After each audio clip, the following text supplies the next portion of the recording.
Hey everyone, it's KW Miller. It's been a long 3 or 4 days, and I was up late last night on phone calls, both internationally here and domestically in the U.S.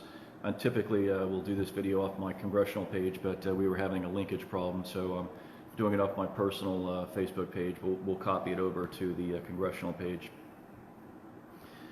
I wanted to try to explain to everyone what's really happening. And, I think people are confused. And I'm going to try to keep this simple because it's very complicated. Number one, this is not about a race. This is not about a police officer doing something that they shouldn't have been doing. Of course, that is what happened. But the burning and looting and desecration of our cities is just one small piece of what's actually happening in this country. What's really happening is there is a concentrated movement to essentially turn the United States into a welfare state by bringing the country to its knees, both domestically and internationally. And as many of you may know, I've spent majority of my career internationally. So I deal with essentially the global leaders, the global financiers, and the global business leaders as well, political and business. So what do we see happening in the US right now? We see chaos, orchestrated chaos. Why is that? And the average person on the street would say, oh, well, it's just the black community, or it's the young people who just want to go out and create a message. No, this is bought and paid for chaos. This is a well-orchestrated machine that was in waiting, and all they needed was a spark. They needed a crisis to capitalize on. And unfortunately, the police incident in Minneapolis was the incident they used to launch this anarchy that's ongoing in the country today. So what is it all about? What you're going to see, and I want you to come back to this video, what you're going to see is in another week or two, Nancy Pelosi, Chuck Schumer, and the leftists come out with a $3 to $5 trillion welfare package, if not more. $3 to $5 trillion on top of everything that we've put out. So in addition to the coronavirus lockdown, in addition to crippling the country's economy, both domestically and internationally, we now are going to be faced with another demand for a welfare payment to put America on welfare. The leftist, the bad actors, and the international provocateurs are basically trying to create a welfare state in the United States, make the country a welfare state by raising our debt levels to the point where we're non-sustainable. We're dependent on other countries. We're dependent on basically debt. Our debt levels are already out of control. We can barely pay our bills as it is now. So how are we going to afford another $3 to $5 trillion of debt in this country when our economy is essentially shut down from the coronavirus? Now we're basically getting shut down from reopening by the planned and orchestrated chaos and anarchy.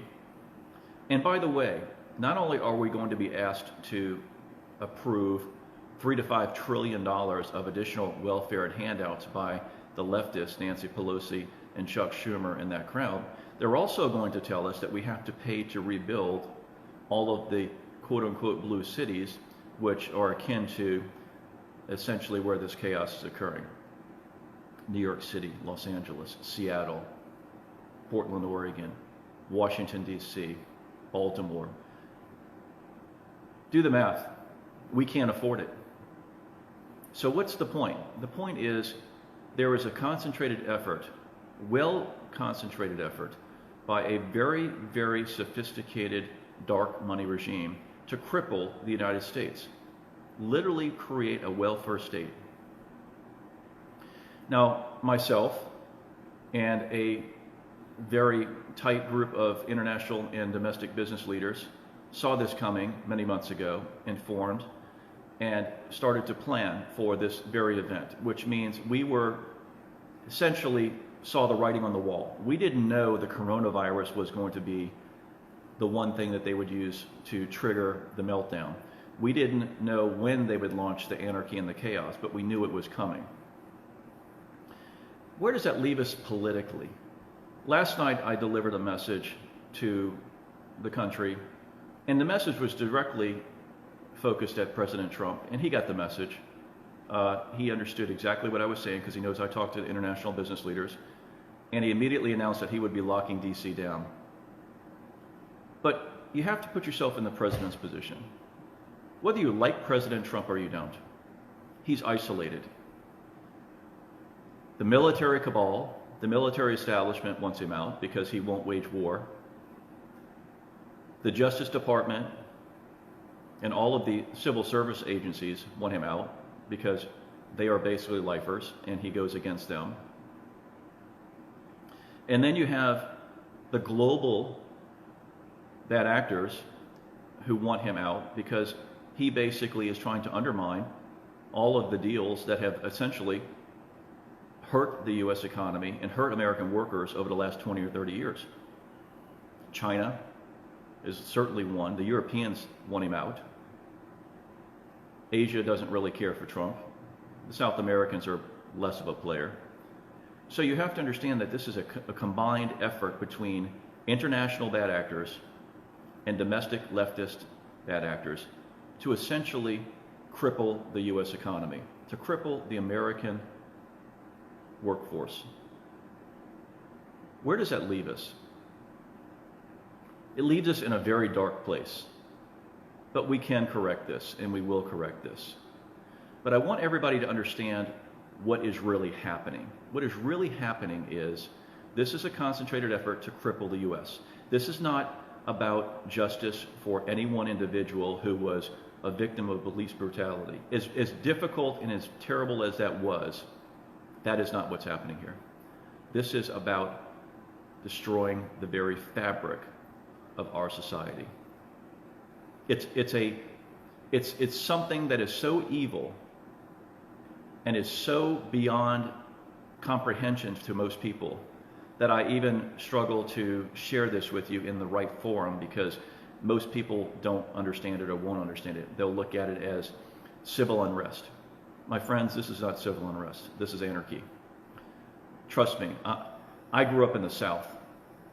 I grew up in a Southern boy, went off, got multiple degrees, and spent my career internationally. These are the people I work with, and I understand how they operate. And I've been fighting them for 30 years in my career. At the same time, our political regime has been infiltrated to the point where they've basically given the country away. And so you take somebody like a Donald Trump, whether you like him or not, this is not about whether you like the president. The office of the president is sacred. Whether there's a Democrat in there, a Republican, an independent, or whatever you want to call them, they're the president. The office of the president is the office of the president, and you have to respect it. We just happen to have a businessman who has big ideas in the office of the president, who's pushing back on the globalist, who's pushing back on all of the dirty deals that have been done the last 30 years, trying to unwind them to reinstate America's position both domestically and internationally.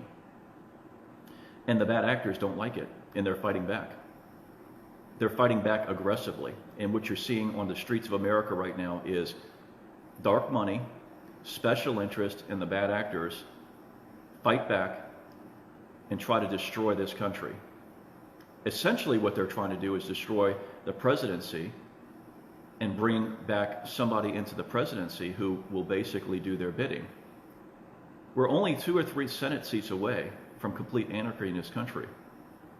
The leftists already control Congress. The Republican Party is massively infiltrated by leftist, liberal, and rhino elements, Republicans in name only. Essentially, they're Democrats who wear a Republican uniform. I'm running against one in the 18th District in Florida. People like me don't run for political office. That's not something I do. But the situation is so bad that a group of people of my caliber have decided that we had to go back in and take control of our political regime through open and fair elections. It's the only way we're going to do it. I could do all the things I do internationally and pull all the triggers and do everything I can. But if I and people like me don't have a say in government, everything I do gets unwound. All the good deeds, all the protections that I put in to help America elsewhere. And that's where we are. It's a combined effort. So what we're seeing now is the first time in my career, both from the political left in the U.S. and the political, dark money left in the international marketplace, they're combining forces to essentially take this country down and put it on its knees. Not destroy it, just basically cripple us economically, cripple us from a standpoint of debt. Essentially, they want to keep the population deaf, dumb, and blind. They're happy to bring in another 10 million Latinos. They're happy to keep the black population on welfare. They want to put them all on welfare. They'd like to put half the American population on welfare and have them under their thumb from a standpoint of a paycheck.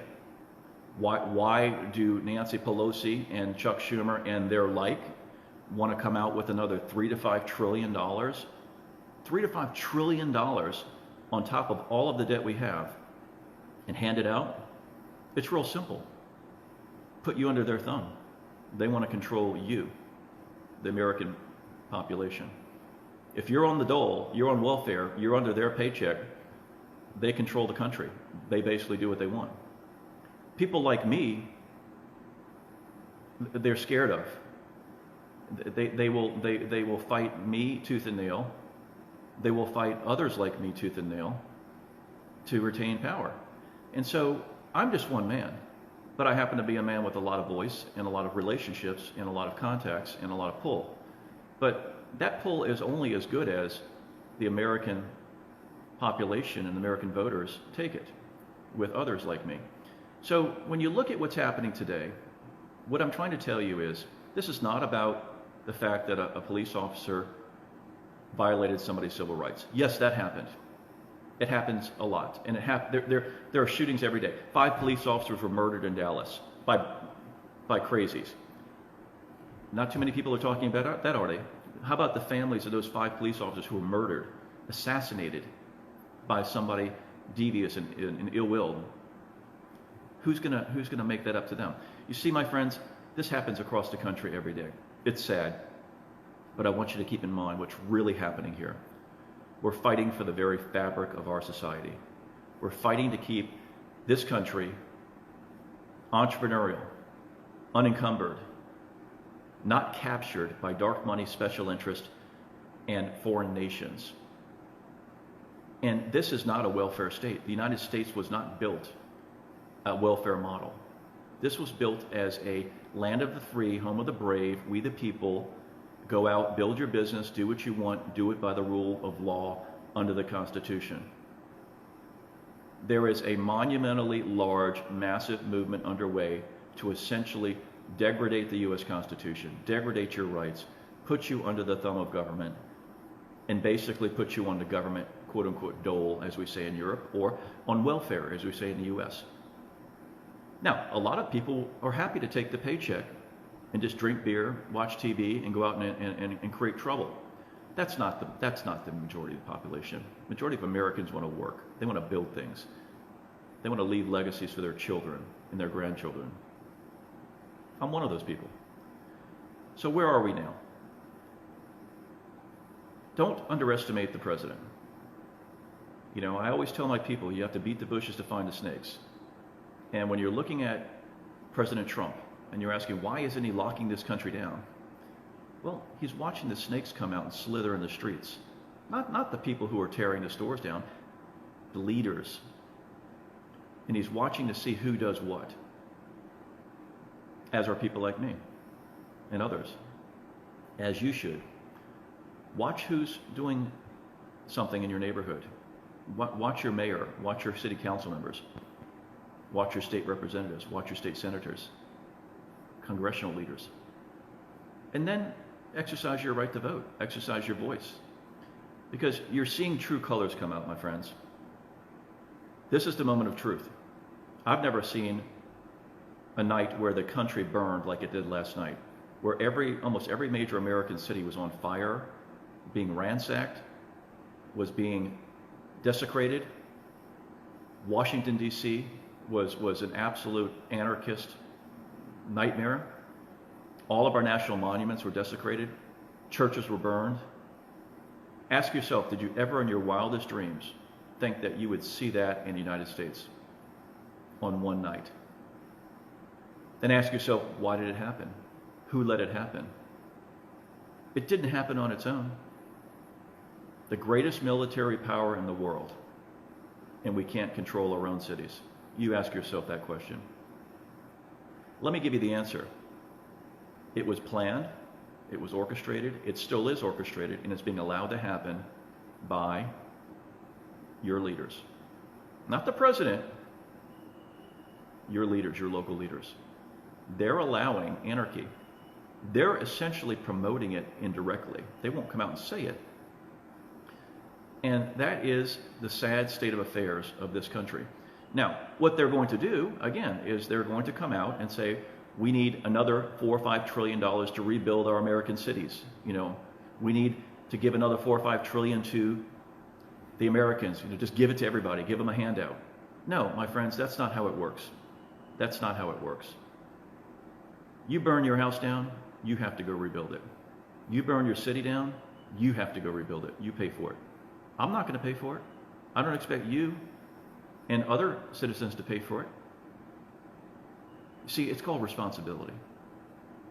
It's called taking responsibility for yourself. And that's how this country is built. We're not going to allow anarchists to take this country down into the gutter any further. Now, we're going to see some more crisis. Don't get me wrong.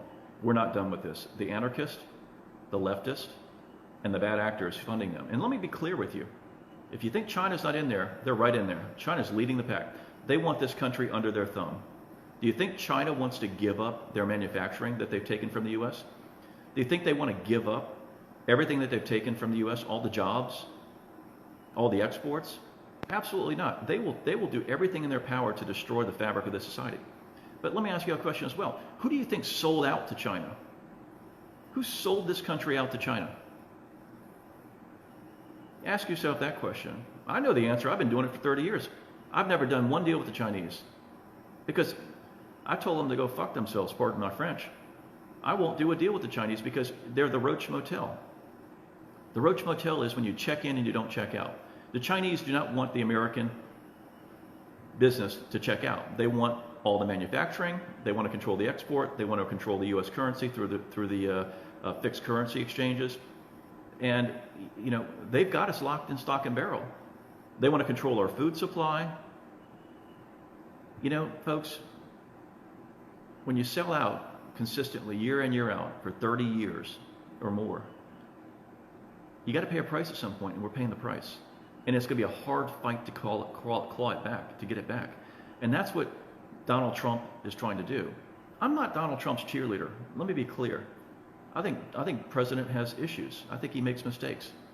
But I think he believes in the U.S. Constitution. I think he believes in American workers. I think he believes in America, exceptionalism and greatness. And so do I.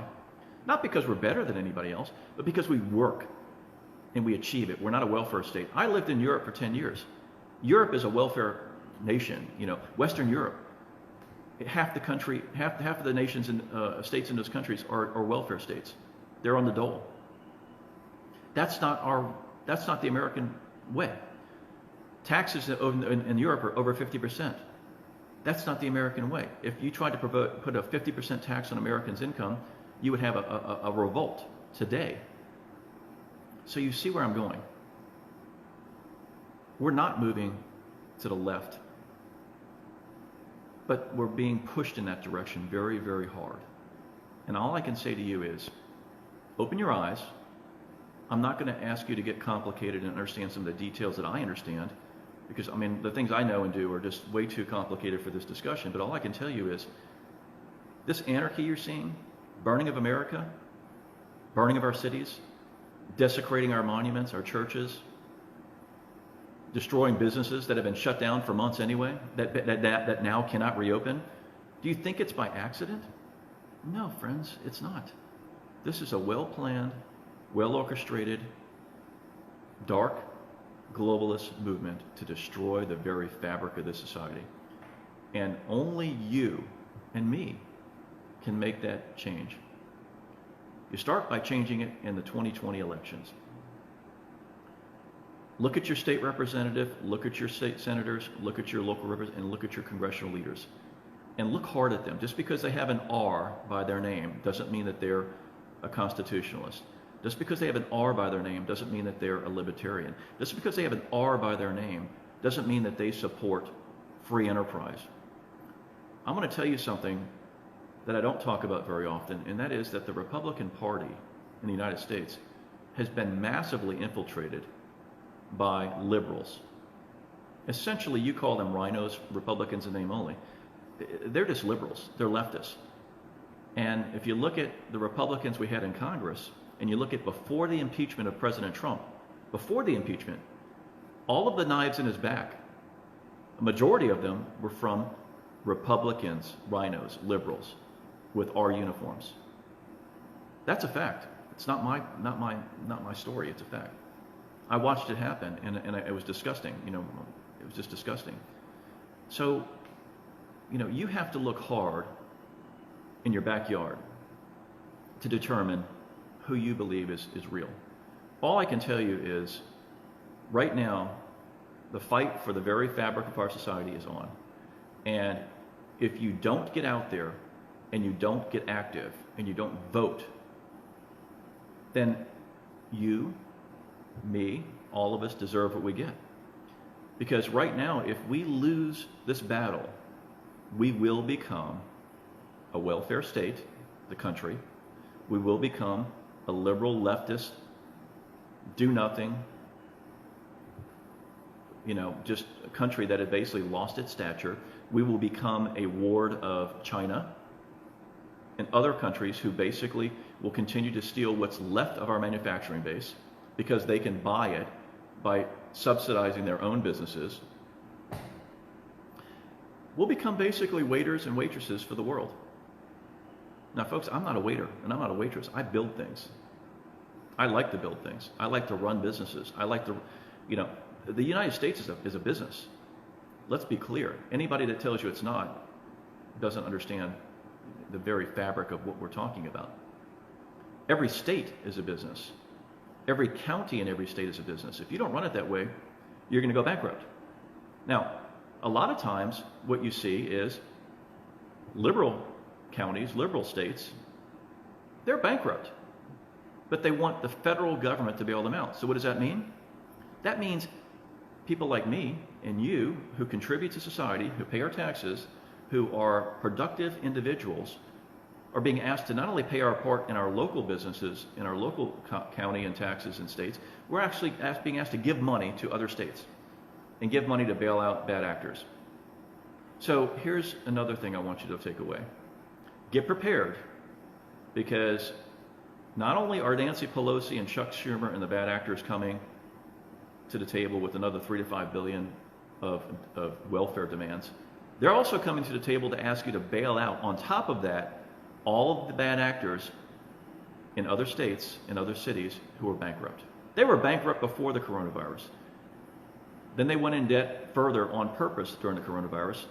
And now they're even worse off because they've destroyed what little business they had available to them to open up and generate tax revenues. So New York City, Baltimore, Los Angeles, Portland, Oregon, Austin, Texas, Seattle, you can go on, Minneapolis. They're coming to us, mark my words, and going to be begging for bailouts. On top of what Nancy Pelosi and Chuck Schumer are going to ask us for. Who's going to pay for that? Who's going to pay for that? The economy's on its knees. We have been brought down to our knees by the dark money globalist and internal backstabbing liberal leftists inside our government and our country. And that's where we are, folks. It's a sad state of affairs. And your ability to go out and work, to be an entrepreneur and build businesses, to those of you that do that, you know, you're going to have to look hard at this. So with that, again, this is not about police brutality. This is not about any of that. It happened. it'll get prosecuted criminally and civilly. We have murders every day of the week. Nobody talks about the 25 or 30 shootings and murders in Chicago every single weekend. Where's the outrage? Where's the outrage for the 5 police officers that were murdered in cold blood in Dallas? You see, folks, this is all a ploy. So with that, I'm trying to give you a little bit of color because I want you to really dig deep, because it's time to take this country back. And without your help and without your involvement, we're all gone. I mean, we're going to be basically, like I said, waiters and waitresses for the world. And I'm not a waiter. I used to wait when I was in college. I paid my bills. But I worked my way through that. And I'm not about to go back and serve the rest of the world for a leftist agenda that wants to make me and you indentured, indebted, and give away our legacy, give away our net worth, give away our country, give away my children's future, give away your children's future, your grandchildren's future. I'm not willing to do it, and I hope you're not either. In any event, I hope this got through. I hope you took something away from this, and we'll talk to you more about this in the future. God bless. Have a great day. And pray for the country, because this is not over. And be safe. Thank you.